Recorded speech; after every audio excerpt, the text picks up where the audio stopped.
Je vous remercie de ces précisions. Je vous propose de commencer l'examen des amendements directement, en sachant que je vous laisserai du temps sur l'article 1er.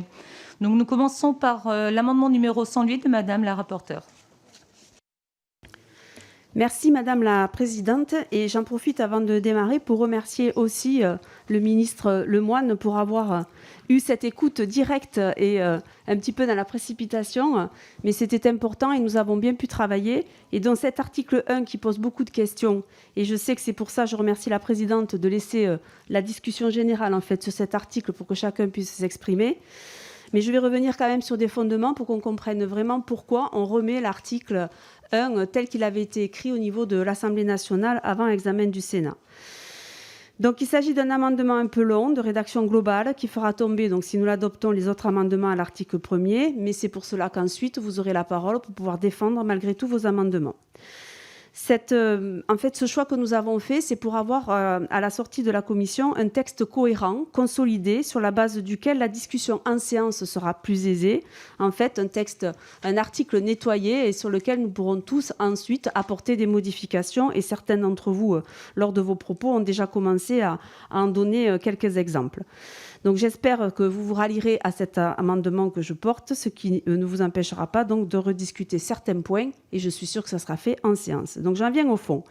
La philosophie générale de l'amendement est de concilier la simplicité qui existe actuellement donc dans le statut de l'entrepreneur individuel avec la protection que confère le statut actuel de l'EIRL. Je vais rappeler, pour que ce soit bien clair pour tout le monde, 3 principes fondamentaux. Premièrement, nous créons donc 2 patrimoines distincts. L'un personnel, l'autre professionnel, sans déclaration préalable, sans formalisme, avec comme critère de démarcation entre les 2 patrimoines celui de l'utilité à l'exercice de l'activité professionnelle. Et sur ce point-là aussi, bien sûr, nous pourrons rediscuter. Nous avons donc bien tout à la fois la simplicité et la protection. Le Sénat avait choisi comme critère de démarcation les biens exclusivement utiles, ce qui excluait tous les biens mixtes. Mon amendement rétablit le critère de l'utilité qui permet de mieux protéger le patrimoine professionnel des actions des créanciers personnels et surtout qui offre davantage de souplesse pour le décret d'application qui sera pris.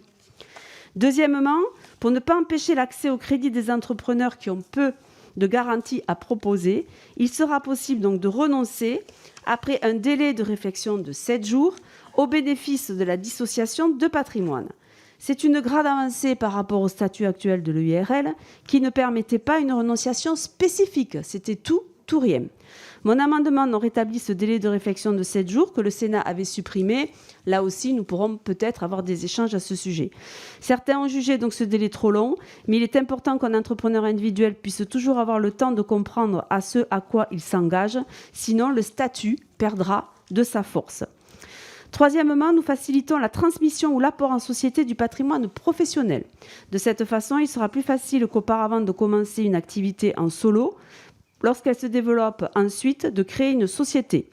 Sur ce dernier point, nous veillons à un équilibre qui sécurise le transfert du patrimoine professionnel tout en préservant les droits des créanciers par un régime d'opposition tranché par le juge.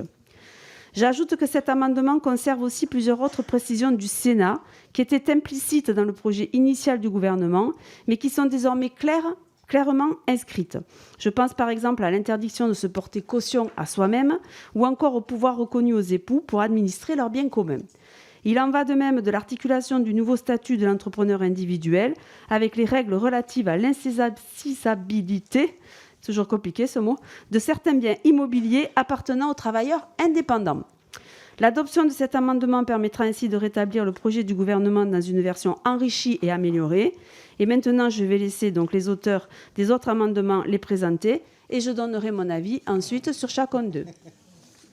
Alors, on ne va pas laisser présenter chacun des amendements, on va ouvrir une discussion. Par contre, je vais proposer à Madame Six de présenter son sous-amendement directement et après, on entamera la discussion en fait, sur l'article 1er. Très bien. Monsieur Zoumkeller, vous pouvez y aller. Merci Madame la Présidente, Monsieur le Ministre. Je crois qu'on partage tous dans cette Assemblée la nécessité de